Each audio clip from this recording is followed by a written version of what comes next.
listening to the Author Inside You podcast, a weekly podcast designed to motivate you to finish writing a book, choose a publisher, and have your work build an audience. Keep listening if you're looking to get propelled into the next chapter of your life. And now, it's the Author Inside You podcast with your host, Leah and Matt Rafferty. Hello and welcome to the Author Inside You podcast. I'm Matt Rafferty. And I'm Leah Rafferty. Joining us today is Thomas Connor, author of Goodbye Saturday Night. Tom grew up in Alabama and wrote his first book at the age of 12. He's since moved to California and now works at a university. Tom, thanks for joining us today. Well, thank you for having me. Well, Tom, you wrote a book when you were 12. Can you tell us a little bit about that? Yes, I can. I stayed up every night when I was a kid watching The Late Show. Oh. And a lot of MGM movies, wonderful old MGM movies. Huh. And because I was a writer at heart and had written so many stories through the years, I decided I would write my first novel. And so I started writing a novel, and it had a lot of plot twists from all of these late night MGM movies. Oh, that's A neat. little bit of this movie, a little bit of that movie. And so I put them all together in a little storyline, handwritten in cursive now. Wow. And That's a lot of work. yeah, and after I finished it, I packaged it up and mailed it off to New York to Grosset and Dunlap. They were Good the for publishers you. of the Nancy Drew and the Hardy Boys books. Wow. I figured, Oh, yeah. Sure. I'm a youngster, so they'll like my book. You know, Yeah. that's what I figured.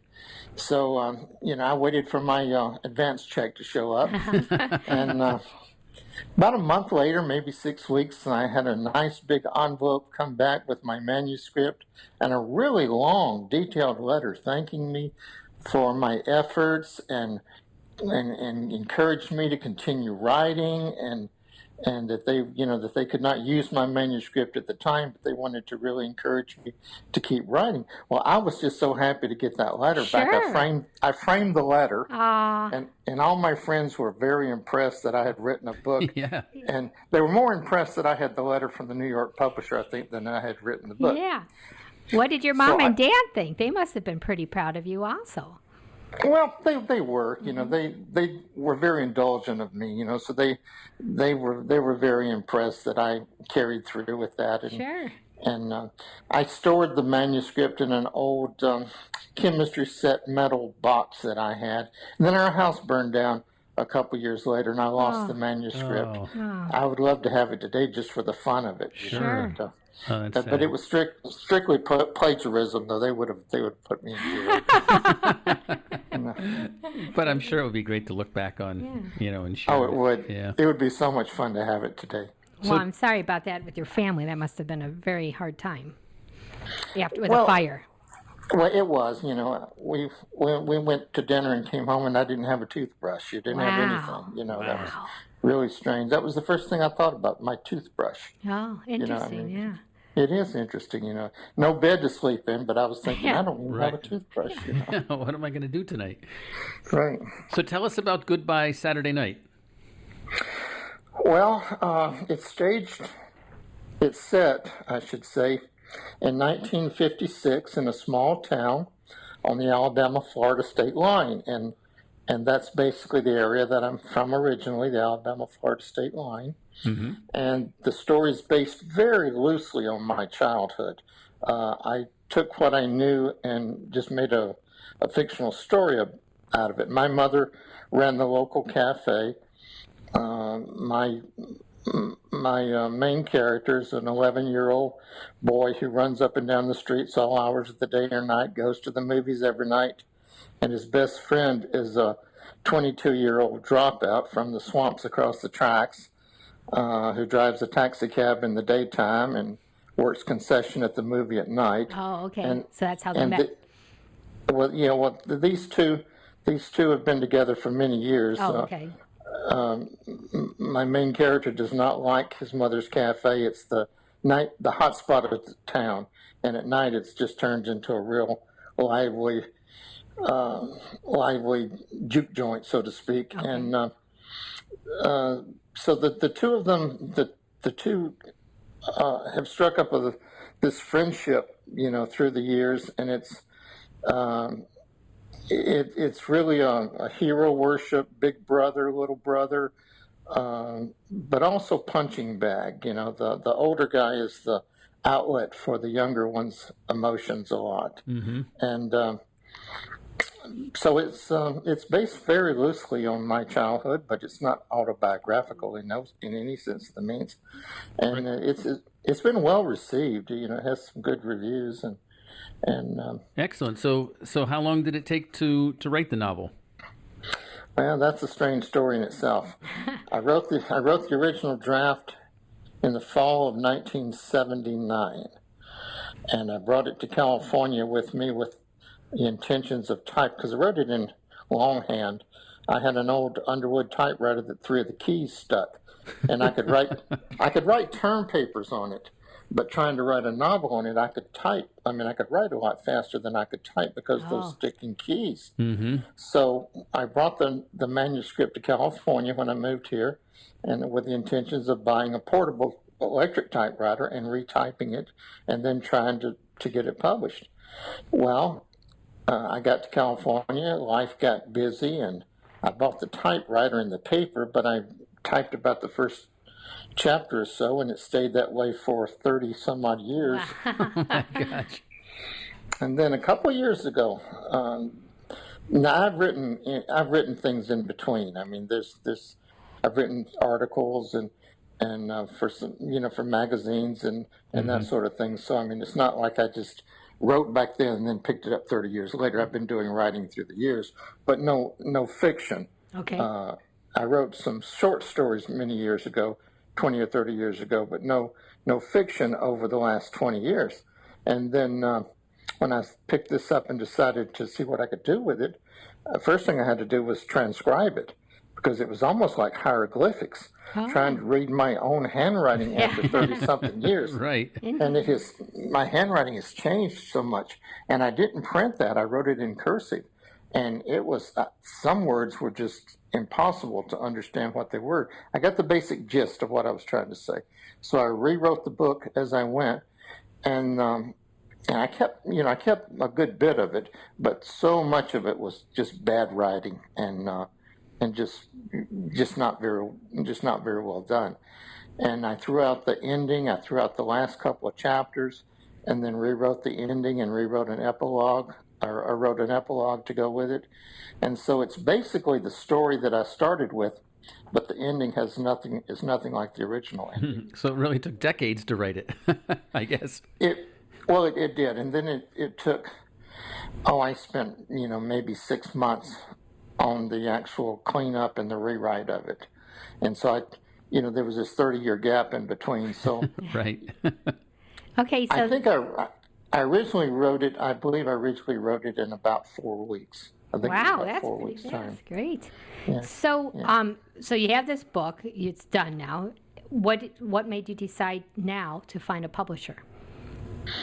Well, I originally had planned to self-publish it because, I just didn't want to go through all the rejection that you go through trying to find a publisher, and I wasted so much time with the book that I thought I'll just self-publish it. So I had a cover designed, and I was really getting all set to go, and I met an author who was with Foundations LLC out of Mississippi, and we started talking about our books and that sort of thing. And she said, "Why don't you submit your book to them and see what they say?" And I said, "I don't want to have to deal with all that hassle of rejection." And she said, "Well, just try it." And so she talked to her publisher, and her publisher said, "Sure, have me to send them something." So I bypassed all of the actual requirements, the submission requirements, and just sent them an email. I guess it's who you know, right? Yeah. It is. It's really who you know. And I said that my friend Robin Anderson suggested I give you a call, and I sent them a little synopsis in my email and a trailer that I had made for the book. And that was on a Thursday. On the Friday, the publisher's assistant said, "Please send me your manuscript." It wasn't to send me the first 30 pages. They want the whole thing. Back to. Yeah, they wanted the whole manuscript, so I sent the whole manuscript in. That was on Friday. And then Sunday, the publisher called me and said, I want to offer you a contract. Wow, My that's gosh, wonderful. That is fantastic. And I said, this never happens to any author. This is, Yeah. I'm supposed to struggle. What's going on with this? I'm supposed to have a lot of rejection letters first.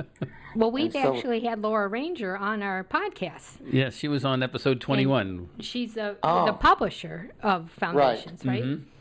She is. She seemed Right. very, very nice. We Right, she enjoyed certainly speaking is. to her. Oh, they're wonderful people. Steve and Laura are they're top notch.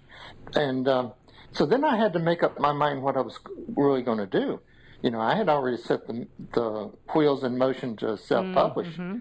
And so I took about a week. And so I really didn't know what to do about this. So I have two friends that are well-known writers, Patricia Del Warren and Robin Reardon, and I talked to both of them in details about this. Okay. Because both of them have been published through houses, and both of them have self-published. And they gave me the ins and the outs and the ins and the outs. And the final thing that both of them said is that for a first book, the validation of going with a publishing house is going to far outweigh self-publishing. So, they both suggested that I take it. They said that you can probably make more money by self-publishing, but that's not the issue with this first book. They said the validation of having a book published through a publishing house is something that you can't buy, so to speak. And I took that advice, and I haven't regretted it. Wonderful. So going back to the self-publishing versus going with the publisher, it was the advice of your friends that actually was the final decision, because I'm sure a lot of people would struggle with that decision. What do I do? Do I, make a couple dollars more on each book, or do I have the publisher? And the idea of the publisher, I imagine, is to help them. They'll get the book out to a wider audience, right, than you can do just doing it by yourself on Amazon. They know what they're doing. And when you go into this cold turkey, you really don't know what you're doing. So, I've learned a lot about what to do. I could self-publish now, and it would be totally different. I know the ropes on how to get the promotion out there. But the big thing was the validation. For instance, the local newspaper here, the Stockton Record, wrote a really nice article about the book. I sent a copy to Lori Gilbert, the feature writer, and she read the book and she said, I love this book," and so she wrote about it. Great. And she told me then, she said, had you self-published, I couldn't do this. Oh, really? Right. She said that she said the record has a strict policy that they will not review or write about self-published books. It has to be through a publishing house. That's good very advice. Who knew interesting. that? Okay. Very interesting. And what about promoting the book? You touched on that a little bit, or you mentioned that. Well, the promotion of the book is the toughest part. That is the really hard part. Foundations gives you a good foundation, play on words, on how to do it, and they help you some. But it's really up to the author to promote. And they're constantly throwing things my way, like you, for instance. Tony Michelle, our publicist, put the link out for you, Right. and then I responded to it, and then we went from there. And so the link came from the publicist, but so much of what you do, you dig up yourself too. Like I've been on several podcasts, and I've been blogs, the Southern Writer magazine. I've written a couple of things for them, and these are things that I've dug up myself. Great. And of course, I promote on Facebook, Twitter. You just wherever you can promote, and you have to kind of learn how to promote and when to do it. You don't want to oversaturate the market with you. People get tired of looking every day and seeing you buy my book. And my Facebook page, I have an author's page, and I spend, for every post that I write about the book, I do 5 or 6 other posts. Either I'm reviewing a book, or I'm putting a cartoon on there, something related to writing. Right. Yeah, that's a Or, good idea. Yeah. Or quotes from famous authors, or something like that, to keep my readers and keep my followers interested, and not just saturating them, beating them over the head with my stuff. Well, that's also interesting because you might be able to pull in some different audience members just because they're interested in hearing your reviews or what quote you found. Exactly. And when I run across a good book, I want to share it. I write a book. I write a review for everything that I read, unless it's a really bad book, and then I will not slam an author. I'm not going to do that. But if I read a book and I like the book, I'm going to write a review for it. And if I can find something good to say about any book, I'm going to write a review for it. But if a book is just terrible, I will not slam that author, and I'm not going to hurt them and their sales. So I'll just keep totally quiet on it. And that's my rules. Yeah, but it sounds nice. It's a good idea. Mm-hmm. But everything that I read that's good, I'm going to write a review on it, because I want people to read this book and share this book with the reading public. So that's one of the things that I really like to do, is throw a review out there. And do you put those on your author Facebook page? Is that what you do with the reviews, or do you publish them someplace else? Well, I'll publish them in Amazon and Goodreads, and then I will put them on my Facebook page. Oh, very good.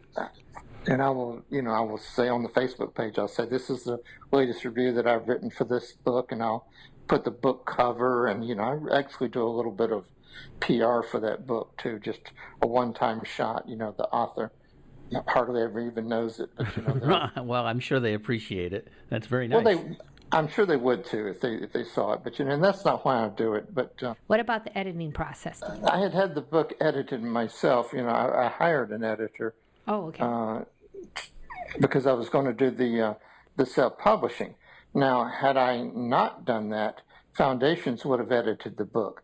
But they looked it over. We went over it again, for some, and cleaned up some typos that had even gotten missed in editing. Sure. But they did not re-edit the book. They took the book as it was, and which is another very unusual thing, because very rarely does a publisher take it without re-editing it. But Steve read it, and he said, this does not, he said he loved it the way it was. He didn't need to re-edit it. And so we just kind of did find a few typos. Even when it's edited professionally, you need to still go through it 3 or 4 more times, line by line, because, editing is one of the most key components of putting a good book on the shelf, is to make sure it's not full of typos and errors, because people see that, not everybody, but the reader that reads it and can pick them out, 1 or 2, they're not going to get concerned about. But if there's 30 or 40, it'll lose a book for you. Sure. They'll lose. So you need to, even after it's been professionally edited, you still need to print out a copy. It's very important to do it with a hard copy and not on your computer screen, because you cannot edit properly on your computer screen. So then you print it out and you go with finger, word for word for word, line for line. And you can even ask people to help you with that. Give them half the book, third of the book, and say, what I want you to do is just read these and make sure that I didn't leave that an off is OF is not an OT, and things like that, and just typos. And when we write, a lot of times we read what we wrote in our mind and not what we wrote on paper. Yes, that's what I hear. Yes. Right. So I think that's great advice, printing it out and looking at it word by word, because you're absolutely right. You can look at something on the computer, and then up in the corner you get a notification that, there's a new video on YouTube, or you got a Facebook message or something, and you get distracted and you don't go back to where you left off. Also, I think it's just different. Your eyes glide on a computer differently than on a piece of paper. You're, I think, Absolutely. probably reading it better on a piece of paper. Now, I'm sure there's someone going to, the younger people would probably not agree with that. But You old people in your paper. Yeah. So, and what about the cover art? We have an artist at Foundations Dawn Dominique, and she's an award-winning artist, and she developed a beautiful cover. The cover of the book now has a young boy standing, the back of the boy, and he's looking up at a movie theater marquee, and there's an old car, next to it. Very, very few covers are actually artwork anymore, and because this was 1956, I wanted to have artwork, similar to what books looked like in 1956, I book see. covers. Yep. We're looking Right. at the cover right now. I Yeah, see it's what a great you're saying. idea. Right. Yes. Yes, and so the cover that's we have now still looks very similar. She, even though those were photographs, she tweaked them to look more like art. She Sure. kind of scrunched them up because I told her that's what I wanted it to look like. Right. Well, that's nice to hear that you still had a say in how it was going to look. That's the wonderful part about working with foundations. Their logo is the author comes first, and it's actually true. I told them what I wanted the fonts, and I wanted a very traditional style book, and so Steve went with me the whole way. I wanted it to look like a book that was printed in 1956. When you open it up, you have a minor title page, and then the next page is the major title page. Okay. And then you open, as you keep going, it looks very traditional. And they did exactly what I asked for. And so, Well, really that's nice. nice, and it's Yeah. nice that you had your idea. You Right. had a very detailed vision, right? And that's great. well, and that would not be the case with another publisher. I guarantee you. Right. You have no control over any of it.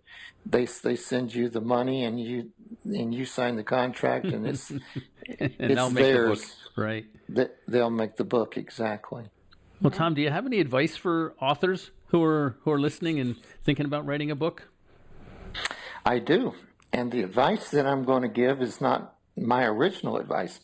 In 1979, I was in Washington, D.C., and my favorite author, Larry McMurtry, had a bookstore there. It was called Booked Up in Georgetown, and it was a rare collectible bookstore. And I thought, while I was there visiting, I said, I'm just going to run by there.